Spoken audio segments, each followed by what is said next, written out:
ఓం శాంతి 18/12/2025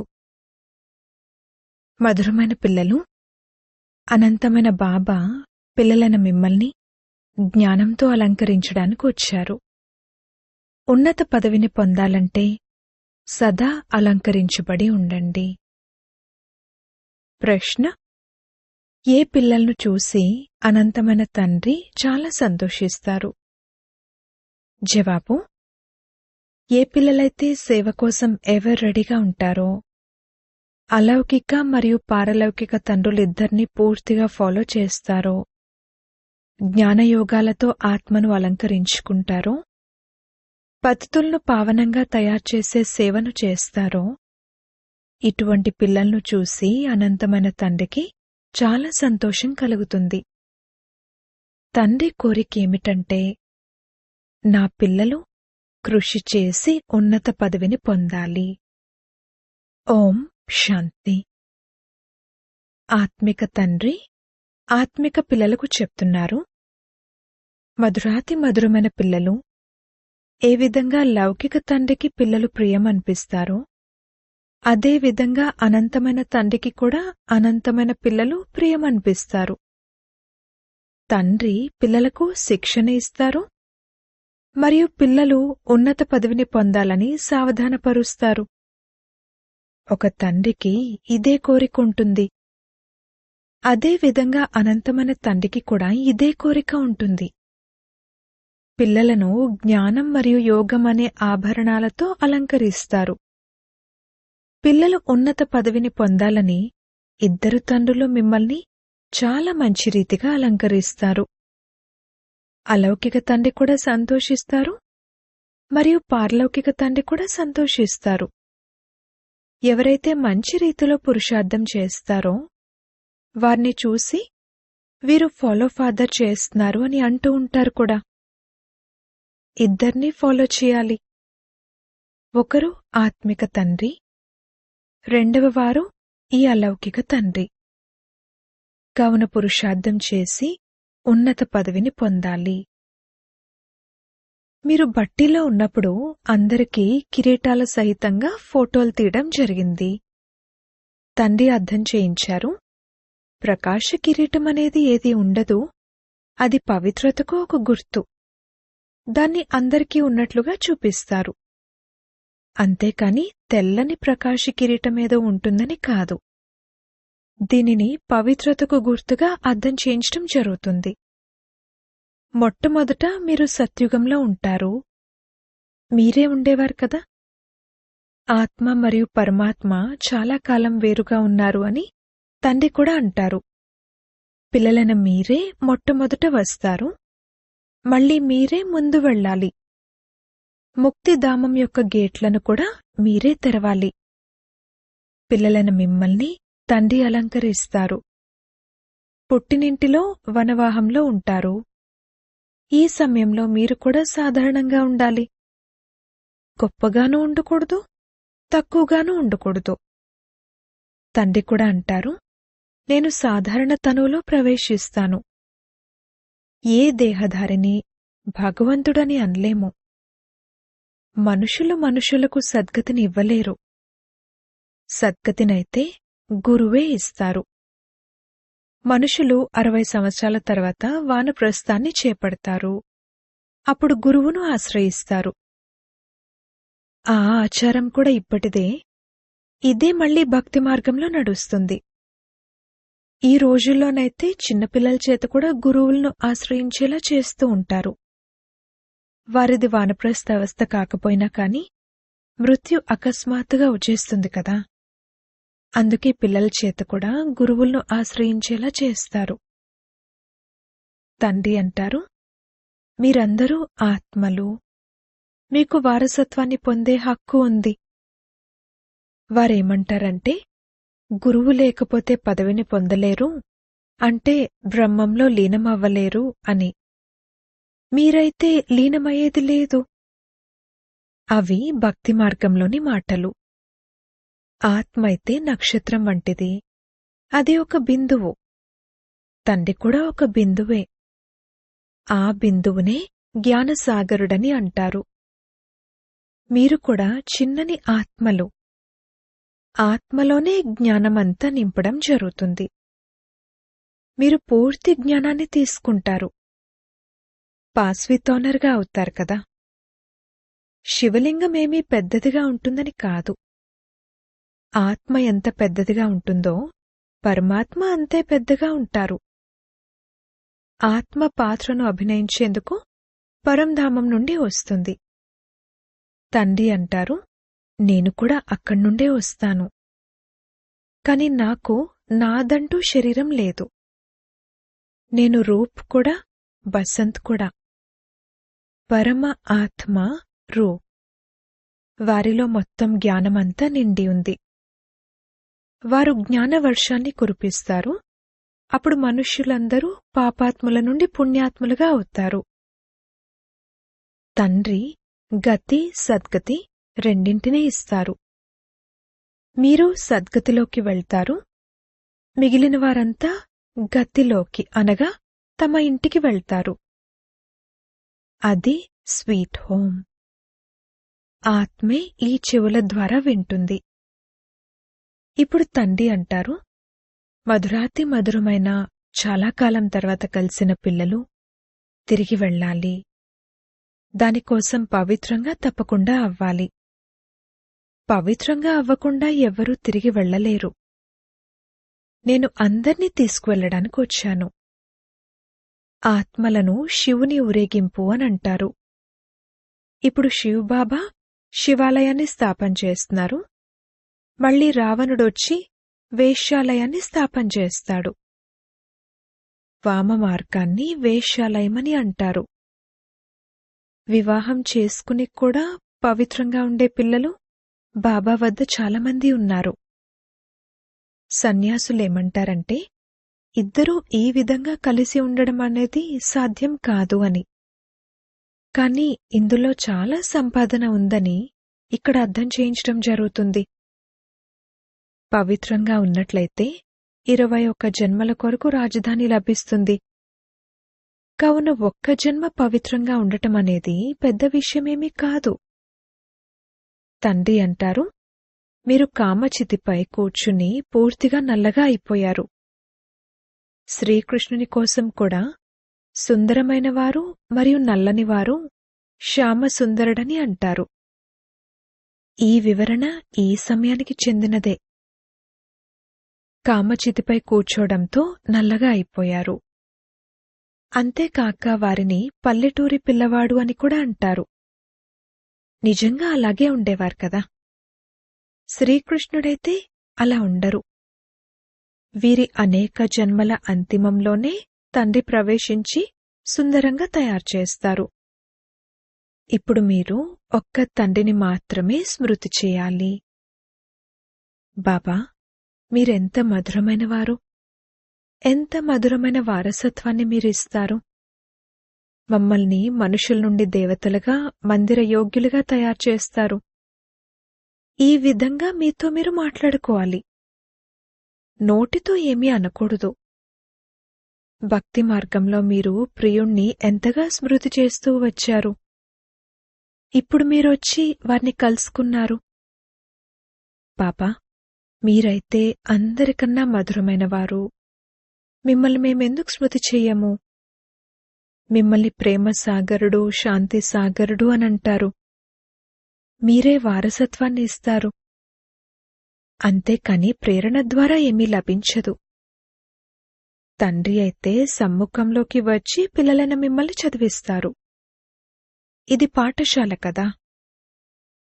తండ్రి అంటారు, నేను మిమ్మల్ని రాజులకే రాజుగా తయారుచేస్తాను. ఇది రాజయోగము. ఇప్పుడు మీరు మూలవతనం, సూక్ష్మవతనం, స్థూలవతనం గురించి తెలుసుకున్నారు. ఇంత చిన్న ఆత్మ పాత్రనెలా అభినయిస్తుంది? వాస్తవానికిది తయారు చేయబడిన డ్రామా. దీనిని అనాది అవినాశి వరల్డ్ డ్రామా అని అంటారు. డ్రామా తిరుగుతూనే ఉంటుంది. ఇందులో సంశయం యొక్క విషయమేమీ లేదు. తండ్రి సృష్టి ఆది మధ్యాంతాల రహస్యాన్ని అర్థం చేయిస్తున్నారు. మీరు స్వదర్శన చక్రధారులు. మీ బుద్ధిలో చక్రమంతా తిరుగుతూ ఉంటుంది. తద్వారా మీ పాపాలు నశిస్తాయి.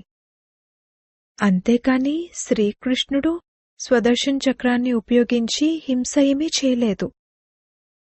అక్కడైతే యుద్ధం యొక్క హింస ఉండదు, అలాగే కామఖడ్గాన్ని ఉపయోగించే హింస ఉండదు. డబల్ అహింసకులుగా ఉంటారు. ఈ సమయంలో మీకు పంచవికారాలతో యుద్ధం నడుస్తుంది. అంతేకాని ఇంకే యుద్ధం యొక్క విషయమూ లేదు. ఇప్పుడు తండ్రి ఉన్నతోన్నతమైనవారు. ఆ తర్వాత ఉన్నతోన్నతమైన వారసత్వం ఈ లక్ష్మీనారాయణలది. వీరి వలె ఉన్నతంగా తయారవ్వాలి. ఎంతగా మీరు పురుషార్థం చేస్తారో అంతగా ఉన్నత పదవిని పొందుతారు. కల్పకల్పము మీకు ఈ చదువే ఉంటుంది. ఇప్పుడు మంచి పురుషార్థం చేస్తే అది కల్పకల్పము చేస్తూ ఉంటారు. ఆత్మిక చదువు ద్వారా ఎంతైతే ఉన్నతమైన పదవి లభిస్తుందో దైహిక చదువు ద్వారా అంత లభించదు. ఉన్నతోన్నతమైన వారిగా ఈ లక్ష్మీనారాయణలవుతారు. వాస్తవానికి వీరు కూడా మనుషులే, కాని వీరు దైవీ గుణాలను ధారణ చేస్తారు కావున వీరిని దేవతలు అని అంటారు. అంతేకాని 8-10 భుజాల వారంటూ ఎవరూ ఉండరు. భక్తిలో సాక్షాత్కారం కలిగితే చాలా ఏడుస్తారు. దుఃఖంలోకి వచ్చి చాలా కన్నీరు కారుస్తారు. ఇక్కడైతే తండ్రి అంటారు, కన్నీరు వస్తే ఫెయిల్. తల్లి మరణించిన హల్వా తినండి. ఈ రోజుల్లోనైతే బాంబేలో కూడా ఎవరికైనా అనారోగ్యం చేస్తే లేక ఎవరైనా మరణిస్తే వారు శాంతినివ్వమని బీకేలను పిలుస్తారు. అప్పుడు మీరు ఈ విధంగా అర్థం చేయిస్తారు. ఆత్మ ఒక శరీరాన్ని వదిలి మరొకటి తీసుకుంది. ఇందులో మీదేమి పోతుంది? ఏడవడం వలన లాభమేముంది? వీరిని మృత్యు కబళించదు అనంటారు. అటువంటిదేమీ ఉండదు. ఆత్మ తనంతట తానే ఒక శరీరాన్ని వదిలి వెళ్ళిపోతుంది. తన సమయానికి శరీరాన్ని వదిలి పారిపోతుంది. అంతేకాని మృత్యు అనే వస్తువేదీ ఉండదు. సత్యుగంలో గర్భం మహల్ వలె ఉంటుంది. అందులో శిక్షలన్నవేమీ ఉండవు. అక్కడ మీ కర్మలు అకర్మలుగా అవుతాయి. వికర్మలు జరిగేందుకు అసలు మాయే ఉండదు. మీరు వికర్మాజీతులుగా అవుతారు. మొట్టమొదట వికర్మాజీత్ కాలం నడుస్తుంది. ఆ తర్వాత భక్తి మార్గం ప్రారంభమైనప్పుడు రాజా విక్రముని కాలం మొదలవుతుంది. ఈ సమయంలో ఏ వికర్మలనైతే చేశారో వాటిపై విజయం పొందుతారు. వికర్మాజీత్ అన్న పేరు పెట్టడం జరుగుతుంది. మళ్లీ ద్వాపరంలో విక్రమరాజుగా అవుతారు. వికర్మలు చేస్తూ ఉంటారు. సూదిపై ఒకవేళ తుప్పు పట్టి ఉంటే అయస్కాంతం ఆకర్షించదు. ఎంతగా పాపాల తుప్పు తొలగిపోతూ ఉంటుందో అంతగా అయస్కాంతం ఆకర్షిస్తుంది. తండ్రి అయితే పూర్తిగా పవిత్రమైనవారు. మిమ్మల్ని కూడా యోగబలం ద్వారా పవిత్రంగా తయారు చేస్తారు. ఏ విధంగా లౌకిక తండ్రి కూడా పిల్లలను చూసి సంతోషిస్తారు కదా, అదే విధంగా అనంతమైన తండ్రి కూడా పిల్లల సేవ చూసి సంతోషిస్తారు. పిల్లలు చాలా కష్టపడుతున్నారు కూడా. సేవ కోసమైతే సదా ఎవర్ రెడీగా ఉండాలి. పిల్లలైన మీరు పతితులను పావనంగా చేసే ఈశ్వరీయ మిషన్. ఇప్పుడు మీరు ఈశ్వరీయ సంతానము. అనంతమైన తండ్రి ఉన్నారు మరియు మీరంతా సోదరీ సోదరులు. అంతే, ఇంకే సంబంధమూ లేదు. ముక్తిధామంలో తండ్రి మరియు ఆత్మ సోదరులైన మీరు ఉంటారు. ఆ తర్వాత మీరు సత్యుగంలోకి వెళ్ళినప్పుడు అక్కడ ఒక కొడుకు ఒక కూతురు ఉంటారు. అంతే. ఇక్కడైతే చాలా సంబంధాలుంటాయి. చిన్నాన్న, పెద్దనాన్న, మామయ్య మొదలైనవి. మూలవతనం అంటేనే స్వీట్ హోమ్, ముక్తిధామము. దానికోసం మనుషులు ఎన్ని యజ్ఞ తపాదులు మొదలైనవి చేస్తారు. కాని తిరిగి ఎవ్వరూ వెళ్ళలేరు. అనవసరమైన మాటలు చాలా చెప్తూ ఉంటారు. వ్యర్థమైన మాటలు చాలా చెప్తూ ఉంటారు.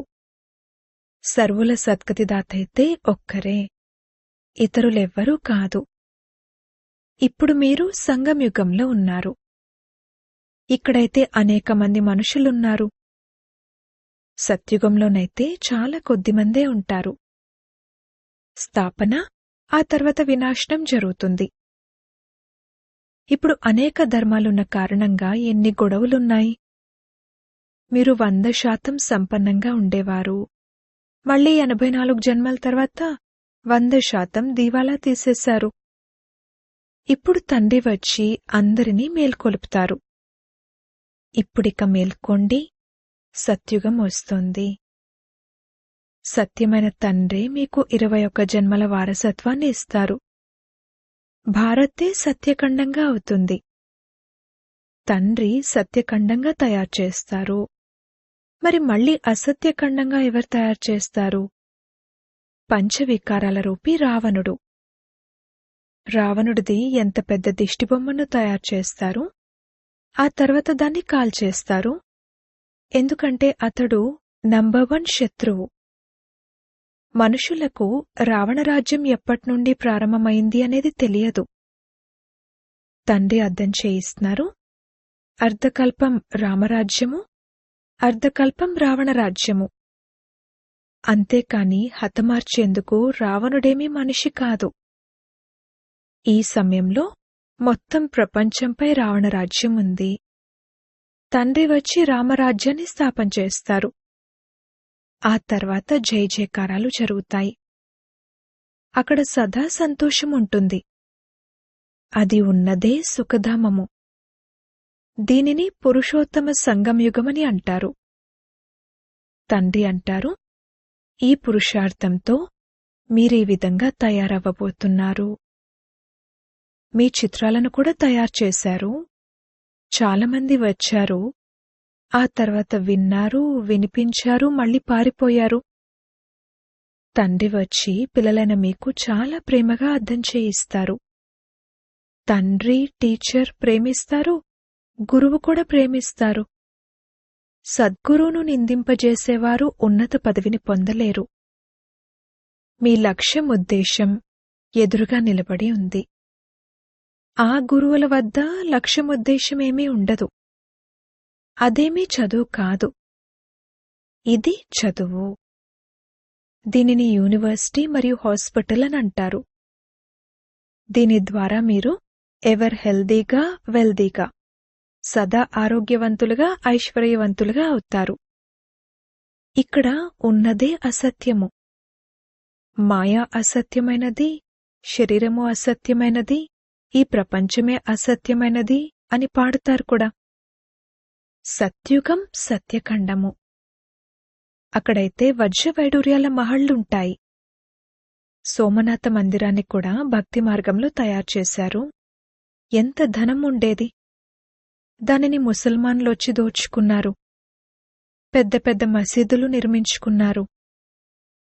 తండ్రి మీకు అపారమైన ఖజానాలు ఇస్తారు. ప్రారంభం నుండే మీకు అన్ని సాక్షాత్కారాలు కలిగిస్తూ వచ్చారు. అల్లా అవల్దీన్ బాబాయే కదా. బాబా మొట్టమొదటి ధర్మాన్ని స్థాపన చేస్తారు. అది దైవీ ధర్మము. ఏ ధర్మమైతే లేదో అది మళ్లీ స్థాపన అవుతుంది.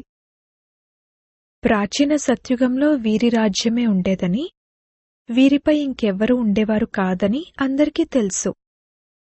దైవీ రాజ్యాన్నే పారడైజ్ అని అంటారు. ఇప్పుడు మీకు తెలుసు. ఆ తర్వాత ఇతరులకు తెలియజేయాలి. మాకు తెలీదు అని తర్వాతెవ్వరూ ఈ విధంగా ఫిర్యాదు చేయకుండా ఉండేలా అందరికీ ఎలా తెలుస్తుంది? మీరు అందరికీ చెప్తారు. అయినా కాని తండ్రిని వదిలి వెళ్ళిపోతారు. ఈ చరిత్ర తప్పకుండా రిపీట్ అవుతుంది. బాబా వద్దకొచ్చినప్పుడు బాబా అడుగుతారు, ఇంతకు ముందు ఎప్పుడైనా కలిశారా? అవును బాబా, 5000 సంవత్సరాల క్రితం మేం కలవడానికొచ్చాము. అనంతమైన వారసత్వాన్ని తీసుకోవడానికి వచ్చాము అని అంటారు. కొంతమంది వచ్చి వింటారు, కొంతమందికి బ్రహ్మ యొక్క సాక్షాత్కారం అవుతుంది. అప్పుడదంతా గుర్తుకొస్తుంది.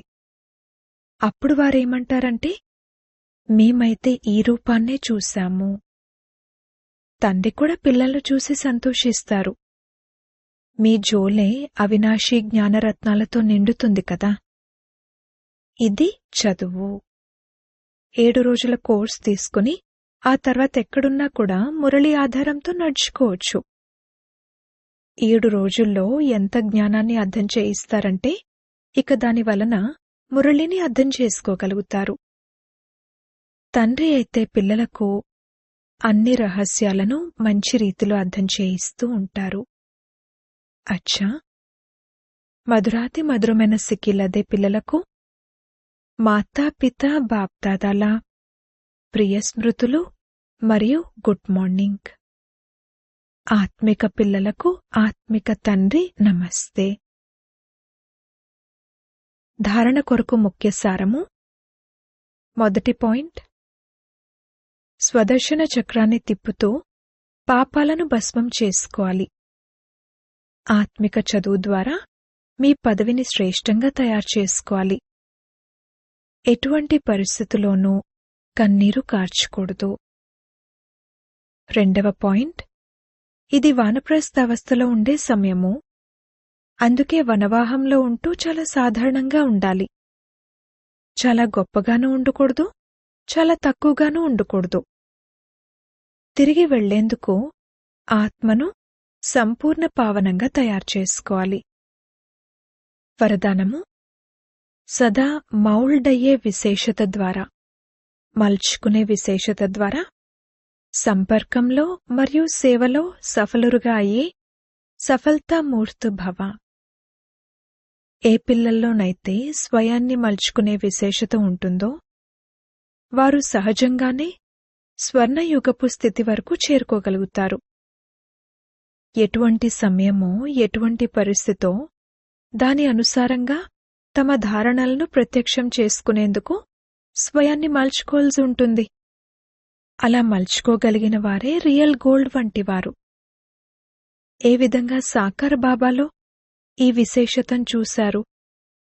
ఎటువంటి సమయమో ఎటువంటి వ్యక్తో దాన్ని బట్టి అటువంటి రూపాన్ని ధరించేవారు. ఈ విధంగా ఫాలో ఫాదర్ చేసినట్లయితే సేవ మరియు సంపర్కం అన్నింటిలోనూ సహజంగానే సఫలతామూర్తులుగా అవుతారు. స్లోగన్, ఎక్కడైతే సర్వశక్తులు ఉంటాయో అక్కడ నిర్విఘ్న సఫలత తోడుగా ఉంటుంది. అవ్యక్త ప్రేరణలు. ఇప్పుడు సంపన్నంగా మరియు కర్మాతీతంగా అవ్వాలి అనే ధ్యాసలోనే ఉండండి. ఏ విధంగా సాకారంలో వచ్చి వెళ్లే ప్రాక్టీస్ సహజమైపోయిందో అదేవిధంగా ఆత్మకు తన కర్మాతీత స్థితిలో ఉండే ప్రాక్టీస్ కూడా ఉండాలి. ఇప్పుడిప్పుడే కర్మయోగిగా ఈ కర్మలోకి రండి. కర్మ సమాప్తమయ్యాక తిరిగి కర్మాతీత అవస్థలో ఉండండి. ఈ అనుభవం సహజమవుతూ ఉండాలి. కర్మాతీత అవస్థలో ఉండాలి అనే లక్ష్యం సదా ఉండాలి. నిమిత్తమాత్రంగా కర్మ చేయడానికి కర్మయోగిగా అవ్వండి. మళ్ళీ కర్మాతీతంగా అవ్వండి. ఓం శాంతి.